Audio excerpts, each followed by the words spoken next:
বিগত সরকারের পতনের পর রাতারাতি ঝিনাইদহ পৌরসভার জায়গা দখল করে দোকানপাট স্থাপনের অভিযোগ উঠেছে। যদিও অভিযোগ অস্বীকার করেছেন অভিযুক্তরা। এ নিয়ে তদন্ত করে ব্যবস্থার আশ্বাস দিলেন অতিরিক্ত জেলা প্রশাসক। আর কাবেল বাংলাদেশের একমাত্র ইউএল এবং ভিডি সার্টিফাইড কেবল, যা এ গ্রেড LME রেজিস্টার।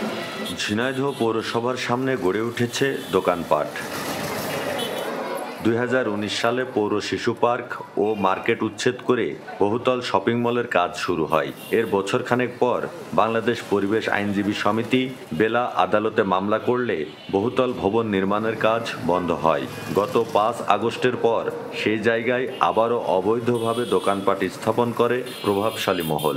এতে ক্ষুব্ধ স্থানীয়রা। কিন্তু তারা জবরদখল করে প্রতাপ খাটিয়ে কাজটা করে, যেটা শহরের সৌন্দর্য নষ্ট করছে না, এটা আদালতের প্রতি একটা অবমাননা করা হচ্ছে, পরিবেশ বিপর্যয়ের ঘটনা ঘটছে, যেখানে মানুষ শিশু পার্কটা আর ফিরে পাবে না। যেহেতু পৌরসভার কোনো অনুমতি নেই, পৌরসভা ভাড়া নেয় না, এবং পৌরসভা তো আপনার যে ইগুলো আপনার কী হয় যে লাইসেন্স এর পৌরসভা দিন। তবে পৌরসভার জায়গায় অবৈধভাবে দোকান স্থাপনের দায় নিতে নারাজ ব্যবসায়ীরা।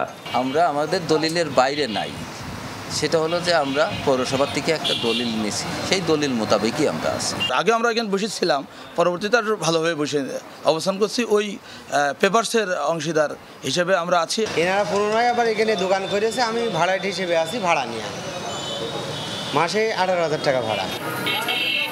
পৌরসভার প্রশাসকের দাবি, দায়িত্ব নেয়ার আগে মার্কেট নির্মাণ করা হয়েছে।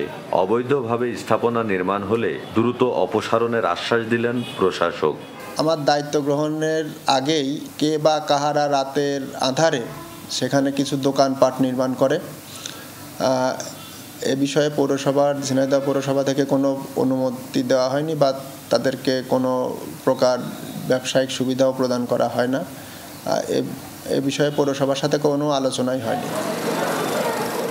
বিগত সরকার পতনের সপ্তাহের মধ্যে এই পৌরসভার সামনের জায়গা দখল করে 20টি দোকান নির্মাণ করেন স্থানীয় ব্যবসায়ীরা।